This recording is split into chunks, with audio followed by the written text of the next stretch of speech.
El sentido de que haya aquí representación de las entidades tiene que ver con, estamos todavía en los inicios, tenemos que interpretar, tenemos que asumir los datos, pero bueno, ya vamos viendo, hoy nos han dado una muestra de las principales pinceladas y lo que tenemos que ver es cómo las organizaciones asumen estos datos y sobre todo cómo los asumen de tal manera que los hacen propios en sus líneas estratégicas de desarrollo y trabajo a futuro. Y para empezar, pues vamos a ver cuáles son las primeras impresiones que han causado estos datos en las organizaciones. Que dentro del volumen que tenemos dentro del tercer sector, dentro de lo que nos implicamos, realmente si hacemos el listado de investigaciones o de estudios que presentamos son muy pocos. Son muy pocos porque todo parte del esfuerzo y de la intención y de mucho esfuerzo de las entidades, ¿no? Seguiría animando a todas las organizaciones que estamos aquí a que fuéramos contribuyendo y fuéramos aumentando el cuerpo de conocimiento, la publicación y el saber de nuestro sector. Estamos cambiando también quizá un poco un voluntariado más asistencial por un voluntariado más activista, por eso también el resto de los ámbitos, el ámbito ambiental, el sociosanitario, el educativo, el cultural, el deportivo, van aumentando y cada vez llevan a un mayor número de personas que quieren hacer voluntariado. Las diferencias de género que nos atraviesan como sociedad nos atraviesan hasta en el voluntariado, ¿no? Y quizá esto, bueno, pues aunque luego se comente, ¿no?, también es uno de los retos que tenemos. Yo creo que es una reflexión la que arroja también los datos de este informe. En el tercer sector de acción social hemos visto que efectivamente hay entidades que han trabajado en el impulso de la igualdad de género en sus órganos de gobierno, como organizaciones. Eso es evidente y hemos visto una implementación a lo largo del tiempo.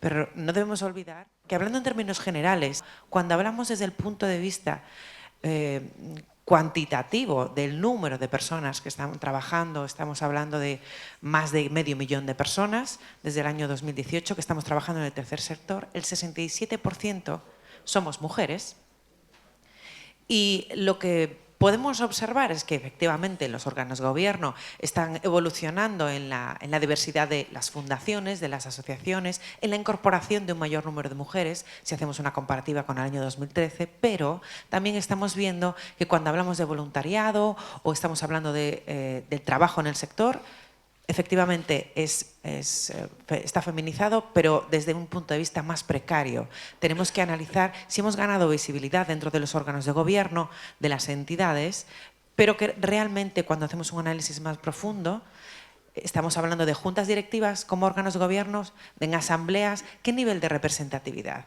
¿En el patronato o estamos hablando de equipos directivos? Porque si vemos los datos, lo que arrojan es que dentro de los equipos directivos, imagino que estamos refiriéndonos a direcciones de gerencia, direcciones generales, se han visto pues una menor remuneración.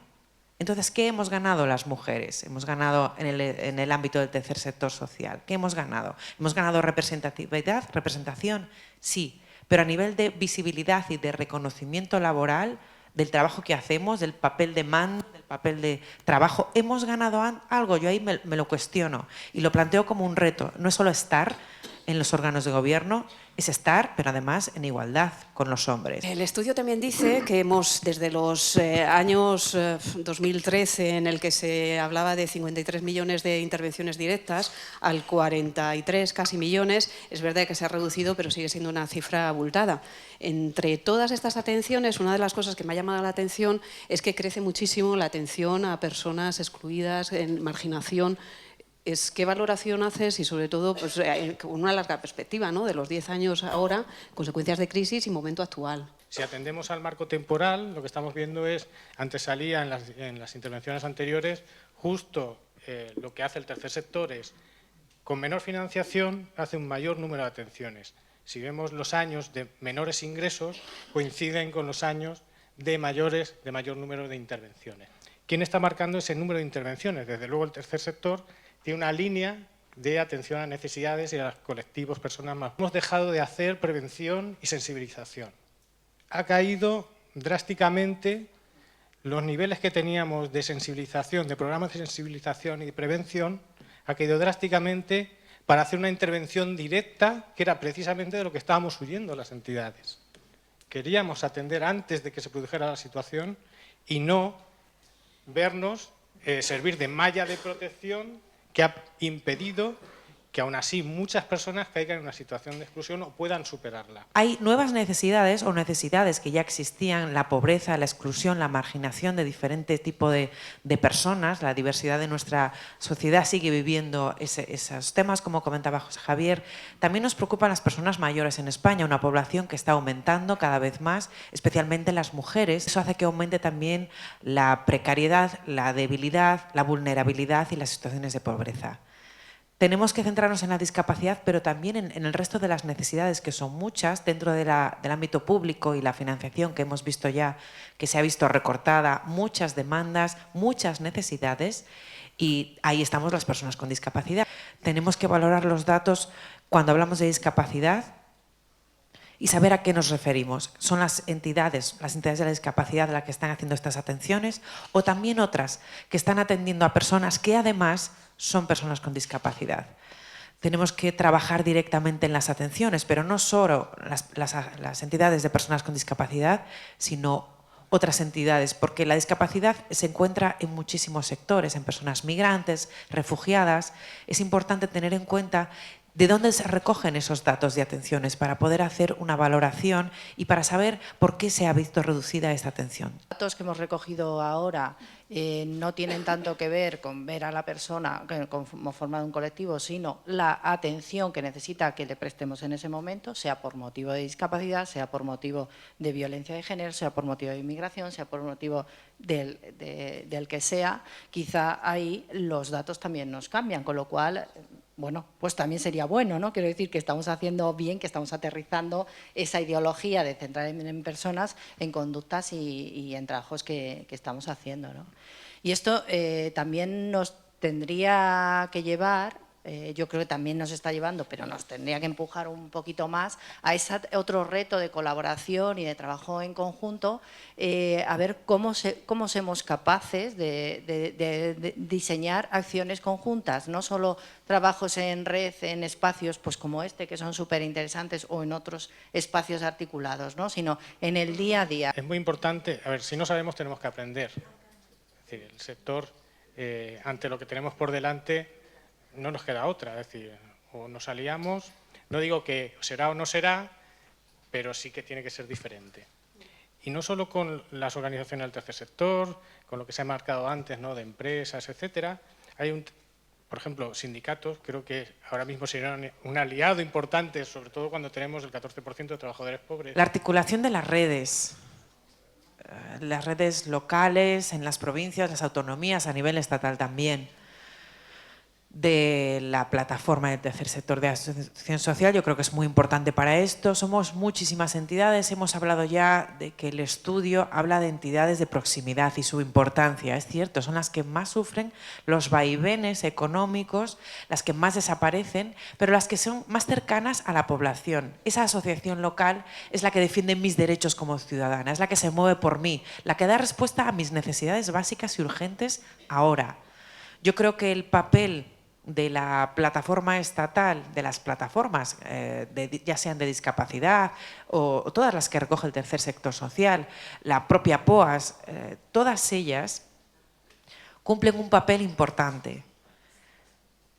Y es esa misma articulación a nivel estatal con el objetivo de buscar un camino común con el papel de cada una, pero vemos que queremos garantizar esta sostenibilidad de las entidades y queremos garantizar que el papel de estas entidades sea el adecuado, no que nazcan para desaparecer, sino que haya una estabilidad que permita dar una respuesta adecuada a la ciudadanía. Las grandes plataformas podemos apoyar a las entidades pequeñas, porque hemos visto, cuando hablamos de calidad, que hay pocas entidades en nuestro país, en nuestro ámbito, que trabajen este tema, el tema de la calidad. En cuanto a administración pública, pues hombre, tenemos muchas cosas pendientes. El tema de financiación y sostenibilidad ha salido ya múltiples veces, no se va a volver a repetir, pero tenemos mucho más. Es decir, los espacios de interlocución tienen que ser claros. Yo creo que ahí tenemos mucho que requerir. Y luego, pues al final, el tema de derechos, yo creo que es un espacio básico para lo que hacemos desde las entidades sociales. Si queremos influir en políticas sociales, tenemos que influir en o tener espacios de interlocución directo con la Administración. Tenemos que hacer valer y poner en valor el trabajo que prestamos desde el tercer sector de acción social y somos un sector necesario, digno y hacemos un trabajo útil que las administraciones públicas, los políticos, los gobiernos no pueden dar respuesta al trabajo que hacemos nosotros. Y esto hay que hacerlo valer, hay que ponerlo en valor y conseguir acuerdos políticos con independencia del gobierno y el color que toque en ese lugar. No tiene que ser... No somos voluntarios, no hacemos más con menos. Estamos haciendo un trabajo que es necesario. Yo creo que una idea fuerza que sale también en la parte de los retos es la proactividad que tenemos que tener, yo señalo esa, ¿no? La proactividad del sector, la proactividad en ir a pedir, la proactividad en ir a demostrar, la proactividad en ir a atender esa diversidad. Al final lo que necesitamos es construir estrategias, construir alianzas con todo el marco de actores que están en el mismo espacio que nosotros y al final la sociedad, para conseguir una sociedad más cohesionada, más justa y que realmente tenga unos derechos que se garanticen y se cumplan. Tenemos mucho camino por delante, creo que hay que afrontar con voluntad y con determinación los retos que tenemos, pero no somos un sector nuevo, venimos de muchos años atrás y cuando nos mantenemos es porque algo estaremos haciendo bien. Estamos en el momento. Tenemos una vicepresidencia de Derechos Sociales, como ya se ha dicho.